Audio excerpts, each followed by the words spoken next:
Le swing de golf parfait, tout le monde en rêve, n'est-ce pas? Pourtant, il semble souvent hors de portée. Aujourd'hui, on va mettre de côté les opinions et les on-dit pour plonger directement dans la science. On va regarder ce que les données nous disent vraiment sur ce qui crée un swing puissant et surtout régulé. Alors commençons par le commencement. Et le commencement, pour beaucoup de golfeurs, c'est une véritable jungle de conseils qui se contredisent les uns les autres. C'est à s'y perdre. Prenez ce témoignage, trouvé sur Reddit. C'est un golfeur amateur complètement perdu. Son coach lui dit une chose, mais son instinct, sa sensation de puissance lui crie le contraire. On sent bien le désarroi. Et voilà le cœur du problème. D'un côté, une école de pensée dit « Reste bien stable, garde ton poids sur le pied avant pour éviter de te décaler ». De l'autre, des experts martèlent qu'un transfert de points vers l'arrière est absolument essentiel pour générer de la puissance. Deux philosophies, deux mondes. La question est simple, qui croire? Pour le savoir, il faut aller au-delà des sensations de chacun et regarder ce qui se passe réellement dans le corps des meilleurs joueurs du monde, grâce à la science. Et heureusement, la science a une réponse. Une étude très sérieuse a décortiqué ce mouvement pour en extraire l'essence. Ce qu'elle a révélé, c'est une sorte de code secret, une séquence que tous les pros utilisent. Des chercheurs suédois ont équipé des golfeurs professionnels et des amateurs d'élite de capteurs de mouvement 3D. L'objectif, analyser chaque millimètre de leur swing pour trouver le dénominateur commun, la signature d'un mouvement efficace. Et ce qu'ils ont trouvé est assez incroyable. Il existe bien un modèle universel. Que ce soit pour un drive surpuissant ou une petite approche en douceur, la mécanique fondamentale pour générer de la vitesse est toujours la même chez les bons joueurs. Bon, le nom scientifique est un peu barbare, on parle de séquençage proximo-distal. Pour faire simple, imaginez un coup de fouet.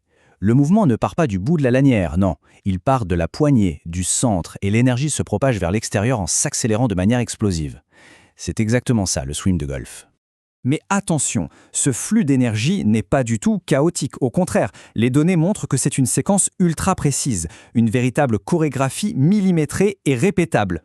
Voilà comment ça se passe. D'abord, ce sont les hanches, le bassin, qui atteignent leur vitesse de rotation maximale. Juste après, c'est au tour du torse. Et seulement à la toute fin, les mains et le club arrivent à leur pic de vitesse juste avant l'impact. Et c'est là que la magie opère. Chaque maillon de la chaîne ne fait pas que passer le relais au suivant. Non, il amplifie l'énergie. Il ajoute sa propre vitesse à celle qui lui a été transmise. C'est ce qu'on appelle l'effet de sommation. Le bassin tourne vite. Le torse, lui, tourne encore plus vite. Et les mains, elles atteignent une vitesse de pointe bien supérieure. C'est cette accumulation de vitesse qui crée une force monumentale à l'impact. Ok, la science c'est bien beau, mais sur un parcours de golf, on ne pense pas en termes de séquençage proximo-distal. Alors concrètement, qu'est-ce qu'on est censé ressentir? C'est là qu'une analogie de coach-hill absolument géniale entre en scène. La question à 1 million. Comment traduire cette science complexe en une sensation simple et applicable? Eh bien, c'est là que le talent d'un grand coach comme Pete Cowen fait toute la différence. Il appelle ça l'escalier en colimaçon. L'image est magnifique, non? L'idée, c'est de sentir l'énergie qui monte en spirale le long du corps. Ça part du sol, ça s'enroule autour de la jambe, ça monte jusqu'à la hanche, puis à l'épaule. On a vraiment cette sensation de charger un ressort, de s'enrouler du bas vers le haut. Parfait. Maintenant qu'on a cette idée de séquence, de ressort qui se charge, on peut enfin revenir à notre dilemme de départ et le résoudre une bonne fois pour toutes.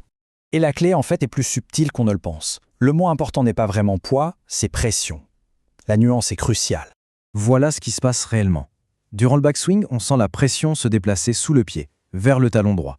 Mais, et c'est un point essentiel, avant même d'avoir fini sa montée, la pression commence déjà à repartir vers l'avant. Et au début du downswing, bam, toute la pression s'écrase dans le talon gauche pour déclencher la rotation. C'est exactement ce que nous dit Pete Cowen. On charge en tournant, pas en se balançant latéralement. C'est la qualité de la rotation qui crée le bon transfert de pression et donc la puissance. Tout est lié. Alors, au final, que faut-il retenir de tout ça? Quelle est la grande idée à emporter sur le parcours? La voici. Un bon swing n'est pas une collection de positions parfaites, comme des photos. C'est un film, un mouvement fluide et continu. Tout est question de séquence dynamique, d'enchaînement. C'est cette séquence qui est le véritable moteur du swing. C'est elle qui crée la puissance, bien sûr, mais la recherche suggère aussi que c'est la clé de la régularité et de la précision. Au lieu de se perdre dans une avalanche de conseils, on peut se concentrer sur cet unique principe directeur. Sentir le bon enchaînement, la bonne séquence du bas vers le haut. C'est ce qui peut vraiment faire la différence. Et pour finir, l'étude nous laisse avec une pensée un peu provocatrice. Et si, pour devenir plus précis, la première étape n'était pas de ralentir, mais au contraire, d'abord apprendre à générer de la vitesse, de la bonne manière, en maîtrisant cette fameuse séquence? Voilà qui donne à réfléchir.